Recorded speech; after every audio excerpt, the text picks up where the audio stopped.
was watching this, and I couldn't watch 30 seconds of it without pausing, without freaking out, without being like, what the fuck?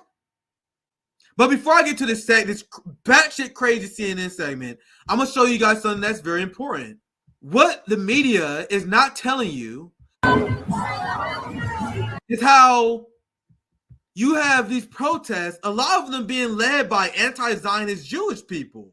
Anti-Zionist Jewish organizations have an almost overrepresented influence in these protests. Like, there's a large amount of Orthodox Jews and peace-loving Jewish people like our friends Max Blumenthal, Katie Halper, Dan Cohen, and many others who are Jewish and just anti-war. They're not even necessarily Orthodox Jews. But despite this reality, and guys, I can show you countless examples. Do you guys see how many, and it's been mentioned many times, I'll read this tweet, there were more Jewish people at the pro-Palestine march today than there were Zionists at the counter-pro-Israel protests. And there's so many examples of this, where there be these Israeli protests that literally pales in size compared to the amount of Jewish people that are protesting Israel. And I know you're like, oh man, Nick, that's anecdotal. Guys, I reported on polls that showed the majority of Jewish Americans, it's like 60% of Jewish Americans supported a ceasefire. So this is shown in polls as well. It's shown in polls that majority of Jewish people support a ceasefire. So it's shown on the protest based on our eyes and ears, and it's shown in the raw data. And you also got to remember, as we also covered, and I'll cover this on my show on Thursday, a lot of these Israeli protests are literally PSYOP campaigns. Like, remember Marshall from Breaking Points? Who they engage in astroturfing, they pay young people to show up to the Israeli protests. So these Israeli protests are Israeli genocide solidarity. I guess what you call it, genocide solidarity protests. So these genocide solidarity protests, they have less people despite astroturfing. And I want to make this point before I show you guys the CNN segment, because the entirety of the corporate media, every single one of them, including from the right, from the corporate left, the Democrat left, from print media, from blue checks who are Democrats, from blue checks who are Republicans, everyone is lying to you in a mass psychosis that will be studied for years, where they're pretending that these protests and the universities are leading to Jewish people being unsafe. We covered, in fact, not only did we cover it, everyone in their fucking mama covered that video. I thought I was getting you guys something unique. Well, I covered, that story, that Jewish Karen woman who went to a Palestinian protest and no one gave a fuck. You guys know what I'm talking about, because everyone in them fucking mama covered it. I thought I was doing something unique. But it's something important to cover. So I'm glad that if there was any video that everyone's going to cover, I'm glad that it was that one. Because it showed that Jewish people, even people who are trying to be provocative on purpose, are safe as hell during Jewish protests. But despite that, you have the media running these narratives. So let's play this, where they're pretending that Jewish people are unsafe, despite the fact that we are literally witnessing the fact that they are not. Every single one of these Jewish people that you see on corporate media talking about how unsafe they are on corporate media, you track their origins, and they always are like the children of Mossad agents. They are student organizers for Israel actions. There are no people who are not paid or directly hardcore Zionists that are siding with Israel. But I'm hyping this segment up too much. I'm going to wait too long, because this segment is 10 minutes. I don't know how long I'm going to get to it. Bro, this is 10 minutes of insanity. It took me 40 minutes to watch this, probably, just doing research, bro. That's me not even ranting. I was literally in shambles watching what I can only describe as a pro-fascist segment being aired not on Fox News, not by Ben Shapiro. This is CNN that's about to air one of the craziest segments that I'm ever about to show you on RBN. So the title is Why NYU Professor Says Instructors Who Are Protesting Should Be Fired. So I saw the title alone. I was like, bro, what? And the video is just as crazy as the title implies. I'm Michael Smerconish in Philadelphia. This week, the University of Southern California, where nearly 100 arrests have been made amidst protests since the university canceled its Muslim valedictorian speaker, announced it was now canceling its main stage commencement ceremony next month. They cited insufficient time to carry out. Look at the subheadline. I don't want to interrupt it too much because I think the propaganda in this segment is so smart. I think you guys are gonna pick up a lot of it. So I try my best because I'm limited on time here. But you guys see the headline they put here: college protest, a Trojan horse. You guys see what they want to put in people's mind. These people will smear Alex Jones. They will smear RBN, and they will smear independent media as conspiracy pushing maniacs who's giving misinformation to the American public. But you're going to witness in the first few minutes of this segment, you guys see I made like 20 seconds here, they're going to highly imply that the reason why there are mass protests is not because of young people opposing genocide, that it may be a secret PSYOP actual turf campaign by Iran and China. No, I'm dead serious. Out, quote, new safety measures. It's the latest, most high-profile ramification of the surge of pro-Palestinian protests disrupting campuses all across America. Students saying they have a right to free speech. Jewish students saying that speech is often anti-Semitic. So which one is right, newsman? I'm sorry to interrupt it, but he says one of the sides said we got a right to free speech. The other side said they don't. I don't know who's right. Who knows? That's what liberals say. That's what shit that liberals do. The liberals see us advocating for the end of empire and the end of war. And then you have the farce right that calling for endless colonialism and endless war crimes. And the fucking moderate, the centrist, like, I don't know who's right here. One person claims they committed war crimes. The other one claims they're not. One person claims they're fighting for the free speech. The other one not. There is a such thing as objective truth. And you guys see how their job is to hide the objective truth.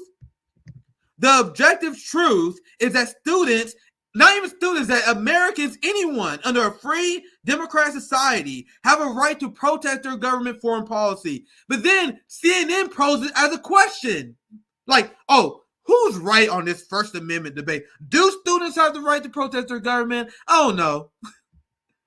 Anyway, guys, this segment is going to be so hard, guys. I promise you guys.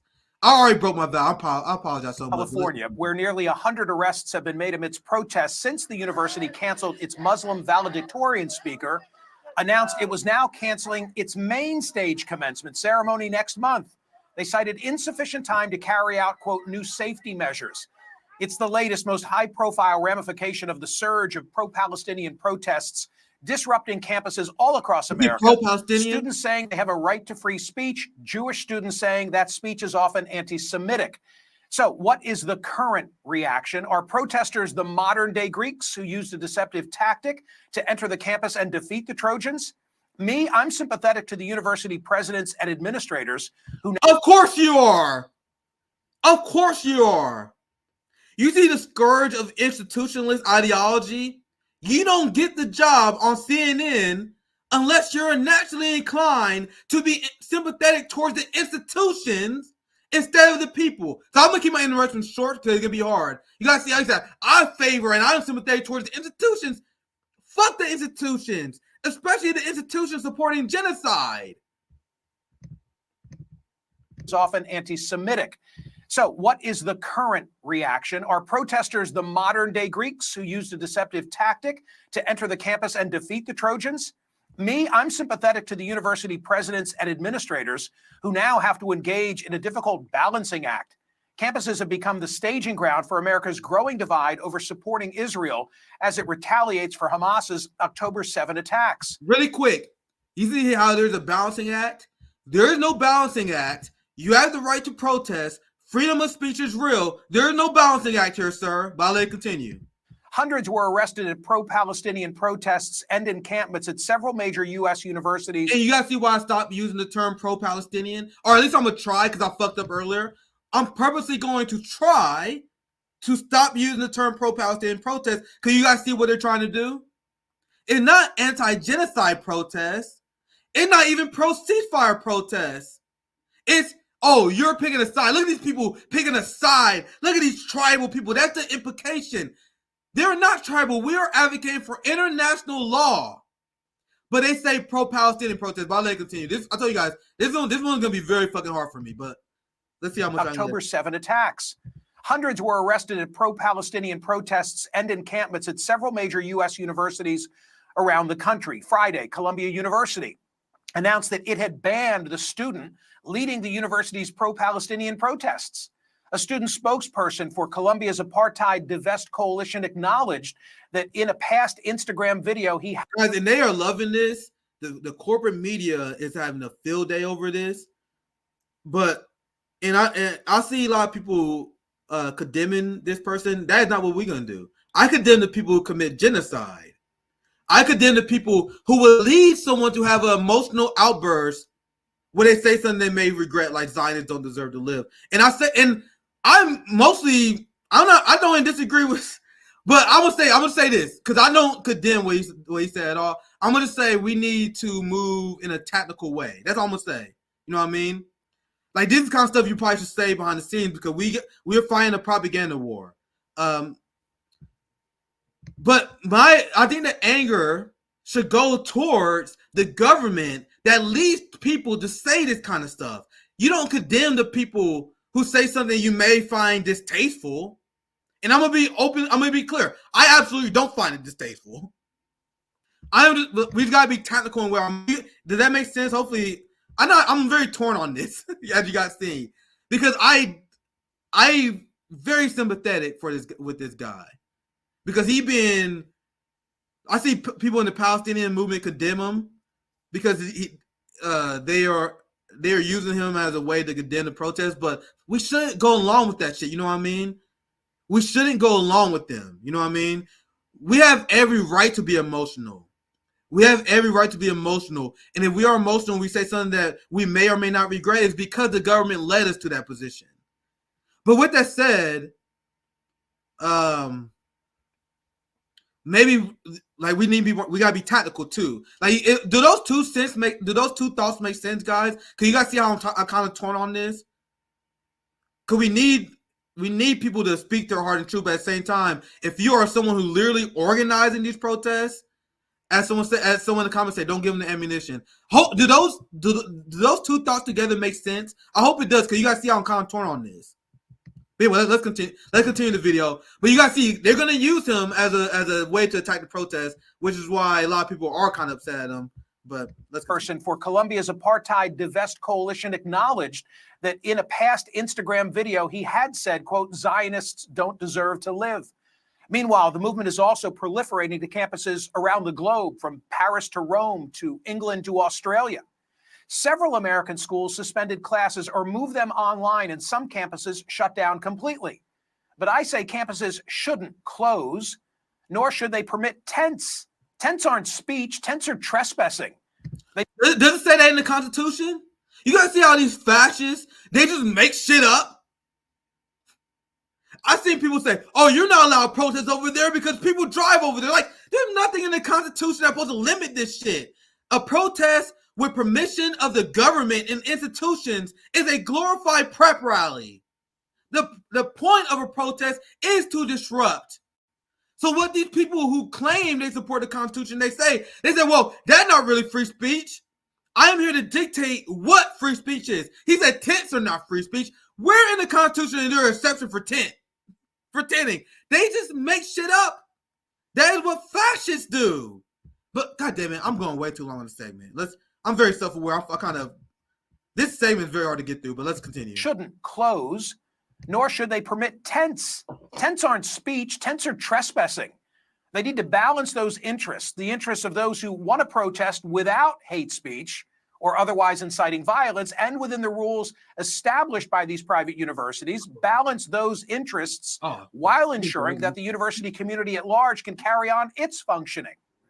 For example, here in Philadelphia at the University of Pennsylvania, the interim president issued a letter to the Penn community on Friday night demanding that the pro-Palestinian protesters on campus disband their Gaza Solidarity encampment immediately because of alleged legal and university policy violations, adding that anti-Semitic graffiti on the statue in front of College Hall. I already talked a bit, so I'm gonna wait till the real fascists hit the screen, because this is just the intro. So I'm gonna let it play for a bit, because I already talked a bit. So I'll be back. I'll be right back. Investigated as a hate crime. This morning, 6 a.m., I went to the Penn campus. I wanted to see for myself. It's my alma mater for law school. Nobody seemed awake as I walked around the encampment. Had they been, I wanted to ask somebody, how many of you are students? I'm most sympathetic to the students, especially the seniors, who right now should be enjoying the last month of class and camaraderie, but are instead fearful, forced to study remotely, and now denied the pomp and circumstance that they've earned. Keep this in mind. Any member of the college class of 2024 was likely a high school graduate in the spring of 2020. So the argument that this guy is making is that we shouldn't protest genocide so seniors can enjoy their graduation. The seniors that you motherfuckers are trying to lock up and send to prison. This is this is coming from the anchor. He hasn't even brought on the fascist guest yet. This is a CNN anchor saying the craziest shit that we heard on this channel. Anyway, let's continue. Back then, there were no traditional commencement exercises on account of COVID. So first an act of God and now an act of cowardice is robbing them of graduation. At USC, the administration first capitulated to complaints about the controversial view. According to CNN, it's not the government funding a genocide and their institutions sicking the police states on students who resist said genocide. It's not the government fault for destabilizing our society. It's the people protesting the government. Literally, fascist ideology being broadcasted on CNN. Views of its valedictorian, and then compounded its error by canceling other main stage commencement speakers, including director John Chu and tennis legend Billie Jean King, before canceling the main commencement altogether. I'm also suspect as to whether this is completely organic. This week on CNN, I saw an interview with a self-described 66-year-old gentleman who was drawn to the campus. This is a good day to go to jail, as Martin Luther King said. I can't believe they're going to start locking up senior citizens. I'm 66, and somebody had to come and support these young people. They're not alone. That's what I'm here. How many more of the protesters are not active students? You realize what you just heard here over the course of the last 30 seconds is crazier than anything you ever hear on Alex Jones. So once again, there is no exception in the First Amendment for people who are not college students on campus. What he is saying is you can't protest genocide on a campus unless you're a student. We can't show solidarity with them. So he sees an older black gentleman who is standing in solidarity with young people, and his first reaction is to smear him as someone who is actual turfed. Because remember, that way he said, "Oh man, I think this whole protest are not organic." So what are you implying, sir? Are you implying that this older black gentleman is a traitor to our country, working on behalf of Hamas or Iran? Say it with your chest. What are you saying? Guys, this is being aired on CNN. They're now smearing Americans as traitors to their country and as psyops because they're joining genocide with their brothers and sisters. I don't know if I'm overhyping this part, but I really want to play it again because this is the part where my jaw was on the floor this whole segment while I was watching the first time, as you guys see here. Now, I already seen this segment. I'm still freaking out watching it. You know, like this is my second viewing of this. It's still as crazy the first time. So he's with no evidence whatsoever. So guys, we showed you guys the video evidence of Israel astroturfing and paying people to show up at Israeli protests. Is CNN going to cover that? You know the thing that have video evidence where I show you Marshall from Breaking Points, where he said he took $50,000 to be pro-Israeli demonstrators and chaos agents. So that's real. And there's evidence of that. But CNN is not going to cover that. What they're going to do is float an unfounded conspiracy theory about the college campuses being astroturfed by some strange enemy that he won't name. So I'm going to play this part again. I'm going to let it play as much as I handle. This is a tough segment, guys. But let's listen to that part again. This is probably one of the craziest parts of it. And compounded its error by canceling other main stage commencement speakers, including director John Chu and tennis legend Billie Jean King, before canceling the main commencement altogether. I'm also suspect as to whether this is completely organic. This week on CNN, I saw an interview with a self-described 66-year-old gentleman who was drawn to the campus. This is a good day to go to jail, as Martin Luther King said. I can't believe they're going to start locking up senior citizens. I'm 66. That's a great point. This is an ordinary guy that's saying, I can't believe our government is locking up senior citizens for opposing genocide. This is I would say ordinary, but he's not. This is a spectacular gentleman. This is a spectacular gentleman that we're watching here. A great fucking guy. And randomly, the CNN anchor smears him as someone who's an actual turf agent of some sort of nefarious organization with no evidence. This is being broadcasted on CNN. People have no idea how crazy our country has become. Man. And somebody had to come and support these young people. No, I want to play his. This guy is base as hell, bro. I didn't respect this man's. I was so in shambles when I first saw this segment. I didn't realize how baked this guy actually was. I was still recovering from what I was hearing. So actually, I want to play his whole statements again, and then the corporate anchor smears them. To go to jail, as Martin Luther King said. I can't believe they're going to start locking up senior citizens. This motherfucker quoted Martin Luther King Jr. He quoted Martin Luther King Jr. And then the first response to CNN was to call him some sort of nefarious astroturf agent of chaos. 66, and somebody had to come and support these young people. They're not alone. That's what I'm hearing. How many more of the protesters are not active students? Consider this. In its spring 2024 survey of voters aged 18 to 29, the Harvard Kennedy School Institute of Politics found that the Israel-Hamas conflict ranked way down on the list of issues of primary concern to young voters. The top 5 most important to this age group: inflation, healthcare, housing, gun violence, and jobs. Israel-Palestine ranked 15 out of 16. By the way, it beat out just student debt. I don't underestimate the significance of the situation in Gaza, especially where famine is a real risk. Netanyahu seems intent on moving into Rafah.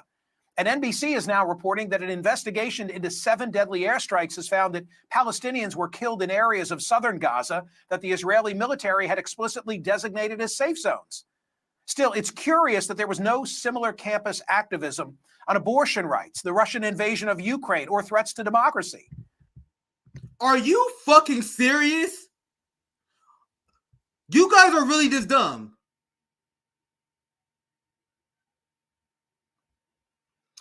Now you guys see why I became a little bit more arrogant over the last few months? Because I came to the realization a while ago, with the whole cornball election of all thing. You guys know, if you watch Nigga Night, I declared war on the professional managerial class because I went on an unhinged rant. I told you guys, these motherfuckers don't got shit on us. For a very long time, the working class thought the ruling class, these CNN anchors, they thought they was there because they're smart. I told you guys, I am a college dropout, and I am so much smarter than these people. Are you seriously suggesting? Are you seriously putting out there that you don't understand why students are protesting a genocide? Are you seriously perplexed about that? Are the people who think that this is serious news, do you guys seriously think this is what's got you? Do you guys really think that was got you? The whole thing, oh man, young people say they care about all these other issues. Why are they in the streets? I don't know, maybe because genocide tops all those motherfucking issues? Maybe these people was sleeping on Israel-Palestine until a whole ass motherfucking genocide happened? Have you ever considered that? You really thought that was got you? You just reported on this. He just reported on an Israeli war crime. He just explained how our taxpayer money is going to the Israeli army that is executing Palestinians in safe zones. You just said that, sir, and you don't understand why people will be upset at that? Oh, Jesus Christ, I'm going to pop a blood vessel this stream. I'm about to lose my damn voice, bro. Realizing you live in a completely batshit crazy society, people think these people are smart. Like, it's unbelievable. Mediaite rate CNN as more reliable than us. They think the mainstream dominant ideology in America, well, I'll say among the ruling class, is that CNN legit, NPR legit. This is fucking clown shit. There's a reason why they wouldn't invite these people. They would never invite me on CNN. You saw what happened when they invited me on The Hill. When Destiny tried to debate me. You guys know that people have been tagging me in Piers Morgan tweets, because you guys know Hassan Piker went viral for blowing their people's mind. Can you imagine if I went on Piers fucking Morgan? There's a reason why I'm on the blacklist and Hassan Piker is not.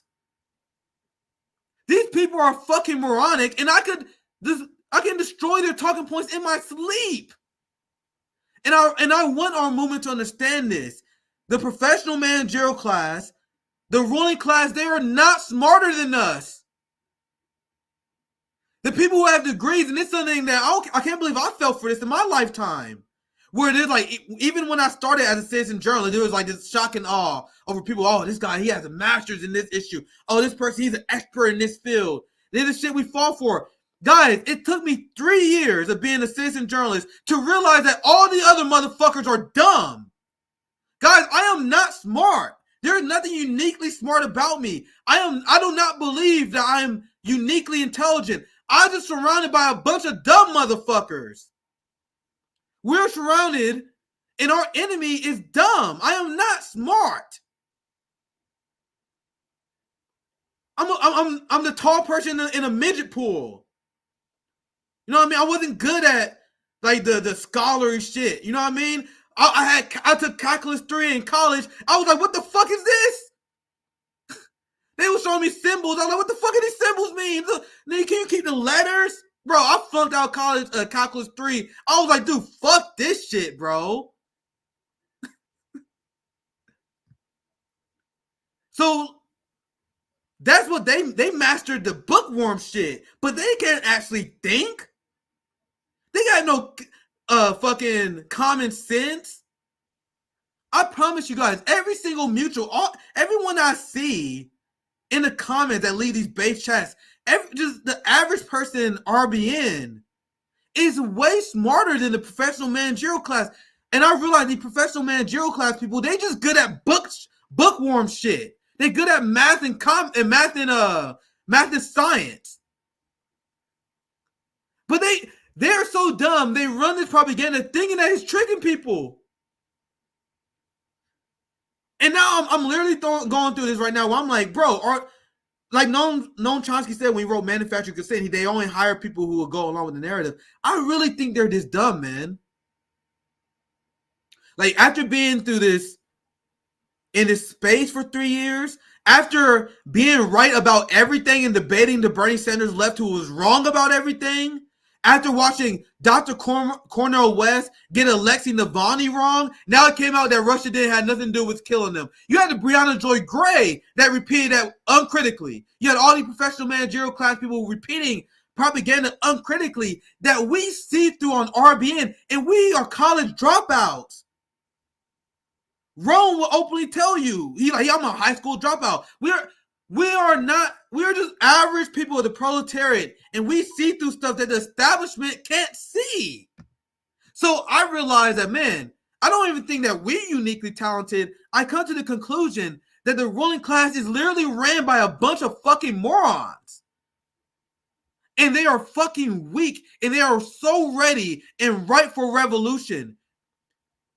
And you can make the argument that the previous evil rulers of our empire were intelligent, they did the research, they know how to manage the empire. That is absolutely not what we have right now. we have a ruling class that is more ripe for revolution than we ever had before because they can't even do good propaganda no more.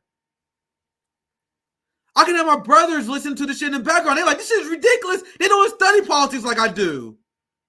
My family, I tell you guys, my family is apolitical. They see the shit on covers. They're like, yeah, this shit's absurd. You don't need a fucking degree to see how absurd this is. But meanwhile, the people with master degrees, the professional managerial class, they be watching CNN like, yeah, this is great news. Isn't it great that we get free press in America? It's the Dr. Cornel West of the world that fall for the Alexei Navalny propaganda. It's the Bernie Sanders. It's the Marianne Williamsons. It's the professional managerial class that people uphold as leaders who are way dumber than us. And this is something that people are not talking about. And this is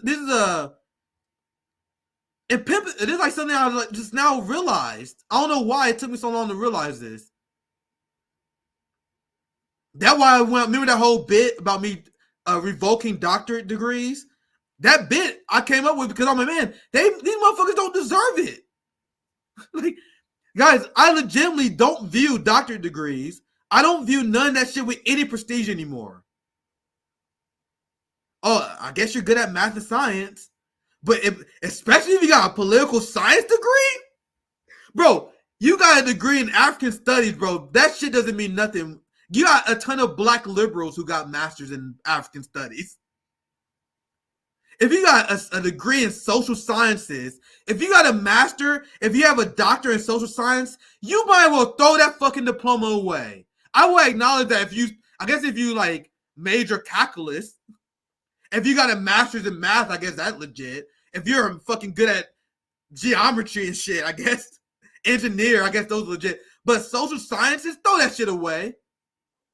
I really believe that. Unless you got a master's and doctorate in fucking some STEM ass shit, that shit is useless. That's how I feel now. But anyway, completely unrelated rant. I'm gonna just play from here. At this point, this segment is completely off the rails. So I want you guys to see the segment because, believe it or not, we only halfway in the segment, and you guys didn't even see the craziest motherfucker. Maybe the anchor is way crazier than I gave him credit for the first time watching this. Because you guys realize the only person that we've been watching thus far was the CNN anchor. The guest he brings on is the guy who just outright advocates for fascism, which I guess the CNN host does too. But the guest he brings on later is the guy who says that faculty members, instructors should be fired for engaging in their free speech rights and showing solidarity with students. So I want you guys to see that. So I promise to God, on my integrity, on my whole ass integrity, I'm not going to interrupt it no more because I really am running out of time. Into 7 deadly airstrikes has found that Palestinians were killed in areas of southern Gaza that the Israeli military had explicitly designated as safe zones. Still, it's curious that there was no similar campus activism on abortion rights, the Russian invasion of Ukraine, or threats to democracy. Even if the current situation is the result of astroturfing, those protesting have a right to be heard, but not a right to interrupt and overtake the ability of their classmates to complete their term and don their cap and gown. My next guest teaches at one of the campuses affected by the tumult at New York University, where protests, including intimidating chants and several anti-Semitic incidents, NYU called in the NYPD for help. Scott Galloway joins me now. He's a professor of marketing at NYU Stern School of Business, host of the Professor G and Pivot podcasts, and author of multiple best-selling books. His newest, already a bestseller, it's terrific. I've read it, The Algebra of Wealth, a simple formula for financial security. Scott, I'll ask you about the book in a moment, but first, should USC have canceled its main graduation? Good to be with you, Michael. Yeah, logistically, I think they have to ensure the safety, and it felt like things were getting kind of spinning out of control. So I empathize with university leadership that's trying to thread the needle between free speech while at the same time maintaining a safe environment for its students. I would argue, though, that the balance is a bit skewed. I think universities have slowly but surely decided that they're more from centers of excellence to institutions that create a political orthodoxy or are charged with social engineering. And what you have here, in my opinion, is a bit of a double standard, Michael. I think the vast majority of the protests are peaceful protests. You know, they're 19. I cut a wide berth for young people and their rights to say things. But, you know, the analogy I use, Michael, is if I went down to the plaza at NYU in a white hood and started saying Dylan Roof, the gentleman, the young man who killed 7 people at a black church in Charleston, and I started saying globalize Dylan, and held up a sign that said, you know, lynch the blacks, for example, or some sort of hate speech like that, I don't think there'd be a lot of nuance or context needed. I think I would never work in academia again. And if I started inciting the type of behavior where there was harassment of any special interest group, I believe that if it got out of control the way it has in some of these campuses, I think they'd call in the National Guard. And I think what a lot of Jews are concerned with is that it seems like free speech is never freer when it's hate speech directed at Jews. So I would argue the campus leadership has erred on the side of, quite frankly, being a little too lenient to individuals who, for whatever reason, correctly or incorrectly, it devolves into emotion that makes people feel unsafe. The bottom line is, Michael, a lot of us just don't understand that a young Jewish girl leaving the library to go get a manicure is somehow their mortal enemy. I think young people, quite frankly, pick the wrong enemy here, and it's just gotten a little bit out of control. So you heard, or perhaps you watched the film footage that we... I'll let these people speak, but you guys, holy shit. So for one, he tied people opposing genocide within you, Dylan Roof and Max shooting. He tied protesting genocide with white supremacy and the KKK, which is, that alone is crazy to say. Then he went to say, he straight up makes up the fucking claim that Jewish women are unsafe at these protests despite all the evidence. So he just outright fucking lies. Like, yo, these people need to understand that they made the wrong enemy. The Jewish girl walking down the hallway is not your enemy. No one is going after random Jewish people. Nobody. It just outright lie. Unbelievable. How he just said that these pro-Palestinian protesters is targeting Jewish people with no evidence. Where's the victims? Show me the bodies.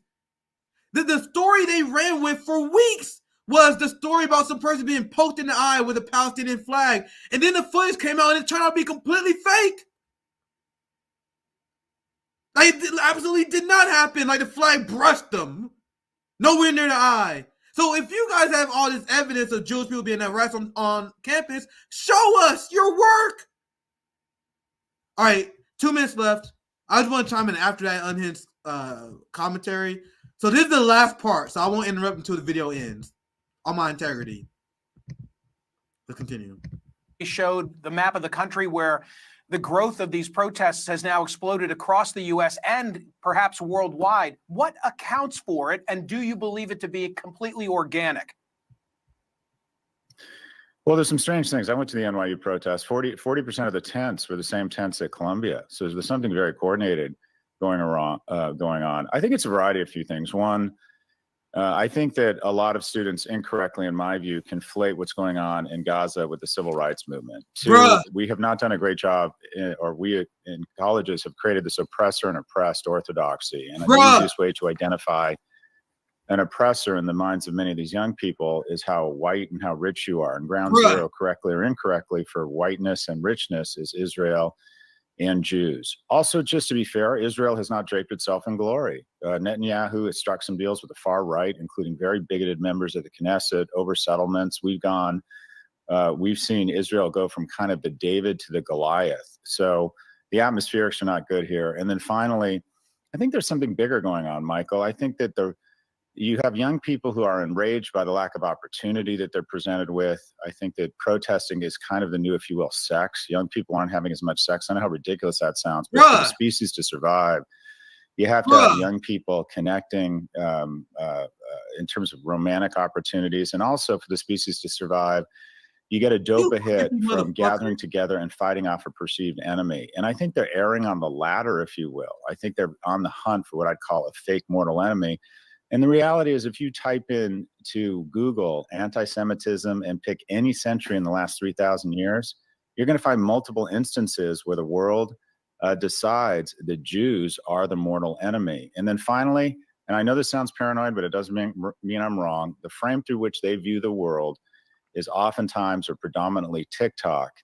And on TikTok, Michael, there are 52 pro-Hamas videos for every one pro-Israel video. So the frame through which they see the world is, in my opinion, being influenced to sow division and chaos within America and divide young from old. 80% of people our age support Israel. It's 20% of people under the age of 25. Something's going on here. That wasn't Newsmax, my friends. That wasn't Fox News. That wasn't Tucker Carlson. You know, all the people that remember the comedian, the White House correspondent said, "Oh, they're the bad ones. We're the good media. The CNN, we're the good media." Apparently, the only reason why young people care about genocide is because they're not fucking enough.